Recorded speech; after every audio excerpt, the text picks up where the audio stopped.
আসসালামু আলাইকুম। হ্যালো বিরিয়ান, চলে আসলাম নতুন কিছু ডিজাইনের বেল্টের কালেকশন নিয়ে। খুবই চমৎকার কালেকশন। এই যে কালো এবং চকলেটের মধ্যে উপরে বিনাই করা বেল্টের সাদা চুল, খুবই প্রিমিয়াম মালটা। এই যে এখানে আরেকটা ডিজাইন, খুবই চমৎকার, একদম নতুন ডিজাইন। বেল্টের মধ্যে খুবই চমৎকার কালো এবং চকলেট সুইট ফর্মের মধ্যে, কিনতে খুবই আরামদায়ক, একদম অসাধারণ।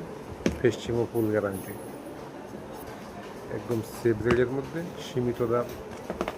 এই যে আরেকটা ডিজাইন ফর্মের মধ্যে, এই ক্যাপসুল কোয়ালিটি, খুবই চমৎকার। ইজি বেল্টের মধ্যে, বেল্ট অনায়াসে আপস অ্যান্ড ডাউন করা যাবে, ইচ্ছা করলে ছুটি বানায় করা যাবে না। এই যে খরচ ডিজাইনের মধ্যে আরেকটা ডিজাইন, খুবই চমৎকার। দুইটা ডিজাইন ফর্মের মধ্যে আর সুইট ফর্মের মধ্যে দুইটা ডিজাইন, চারটা ডিজাইনের বেল্টের মাল, একদম সেফ রেটের মধ্যে নিতে চাইলে